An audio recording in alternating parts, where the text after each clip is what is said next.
ჩვენ საუბრობთ სულ გამარჯვებებზე, მაგრამ მოდით ცოტა მარცხსაც ცოტა მძაფრად მინდა შევეხო. ის ამერიკაში მსოფლიო ჩემპიონატი და კარგად გვახსოვს 94 წელს მსოფლიო ჩემპიონატზე ესკობარმა თავის კარში გაიტანა გოლი კოლუმბიელმა ფეხბურთელმა და სახში რო დაბრუნდა, კოლუმბიაში დაბრუნდა, ბარში შემოვიდა გულშემატკივარი, რომელმაც დაინახა. იმდენად იყო გამწარებული იმ ერთი გატანილი გოლით, რომ წააგო კოლუმბიის ნაკრებმა, ბართან ჩაცხრილა და მოკლა. რატო აღიქვამს გულშემატკივარი ასე მძაფრად გუნდის წაგებას? არა, გულშემატკივარი ხო მე მკვლელ გულშემატკივარი, სხვა გულშემატკივარი ის პათოლოგია, რა თქმა უნდა, უბრალოდ ძალიან იმიტომ რომ ფეხბურთი არის ძალიან სახალხო ახლა რახან წავედით იქით სამხრეთ ამერიკაში.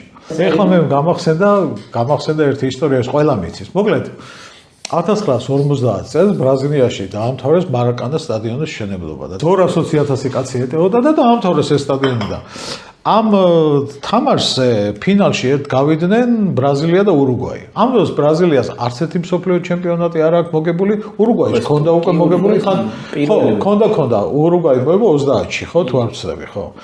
გავიდნენ ფინალში, მაგრამ ფინალის წინ მოხდა უცნაური რაღაცა, რომ ბრაზილიელებმა გადაწყვიტეს, რომ იყვნენ მსოფლიო ჩემპიონი და დაბეჭდეს გაზეთები.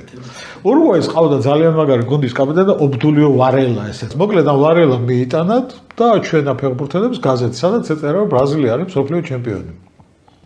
ისე გაბრაზდნენ ურუგვაელები, რომ ფინალში ბრაზილიას მოუგეთ 2-1. და ახლა მოხდა რა მოხდა? მოხდა ნუ დიდი ტრაგედია და ბრაზილიელებს ყავს რამდენიმე კარგი მწერალი და ყავთ ერთი ძალიან მაგარი მწერალი ყავდათ. ეს კაცი არის ნელსონ როდრიგესი და ნელსონ როდრიგესმა დაწერა ესეთი რაღაცა, რომ ესე იგი მარაკანოსი ერქვა რა ამ ტრაგედიას. მარაკანას სტადიონზე წაგება ეს იყო ბრაზილიის ჰიროსიმაო. და ბრაზილიის ჰიროსიმის მე წარმოიდგინე, იმიტომ რომ ერი დაკომპლექსდა, ბიჭო, უბედურებები მოხდა რა. ერი დაკომპლექსდა და ამ დაკომპლექსების მერე ჩამოუყალიბდათ, ეხლა პორტუგალიურად ციტირებას ვერ გავაკეთებ, არა, ჩამოუყალიბდათ ძალიან საინტერესო ამბავია რა, მაწანწალ და ძაღლის კომპლექსი. ანუ როგორც იზახოდა ნელსონ როდრიგესი ამბობდა, რომ თქვენ ჩამოგიყალიბდათ მაწანწალ და ძაღლის კომპლექსი. ეხლა რას გულისხმობს მაწანწალ და ძაღლის კომპლექსი?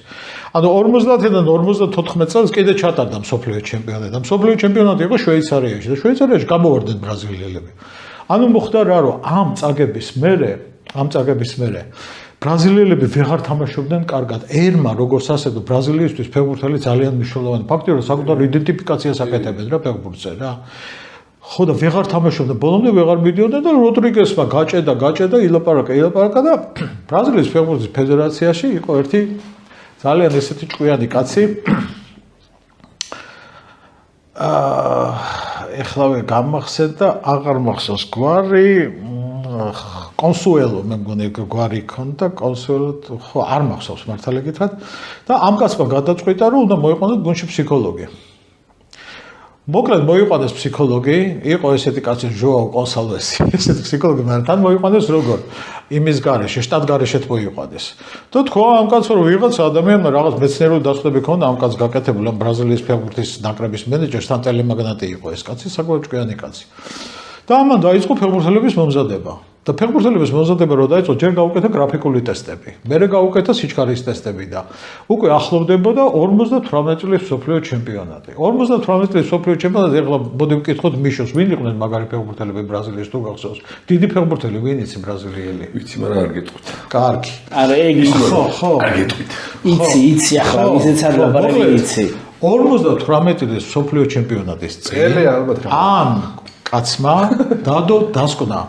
ორი ფეხბურთელი არ იყვნენ მზად, რომ ეთამაშათ 6 თამაში. ეს ორი ფეხბურთელი იყო, ერთი იყო პელე, მეორე იყო გარინჩა.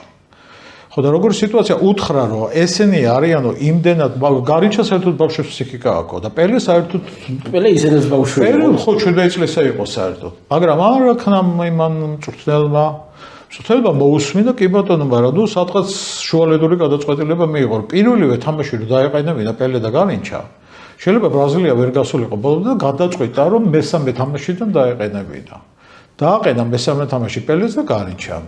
მესამე თამაში პელემ გაიტანა 2 გოლი, მეოთხე თამაში 1 გოლი, მეხუთე თამაში 3 გოლი, ფინალშიც გოლი და გახდა მსოფლიო ჩემპიონები. შენ წარმოვიდგინე, ანუ ეს გათვლა რაც ამ კაცმა გააკეთა და ეს ჟუაო კონსალვესი არის ადამიანი, რომელმაც დაუდო ფეხბურთში, დაუდო ფსიქოლოგია სათავე და ამის მერე იმის მერე ბრაზილიამ კიდე 4-ჯერ მოიგო მსოფლიო ჩემპიონატი. 5-ჯერ. იმის მერე 5-ჯერ. არა, ამან ესე იგი ამ შემთხვევამ ფაქტიურად გადატეხა, ანუ წაგებული ადამიანის მენტალიტეტი. იმიტომ რომ ძალიან მნიშვნელოვანია და ფეხბურთის მერე ძალიან ბევრი კაი რაღაცები მოხდა იმაში ბრაზილიაში.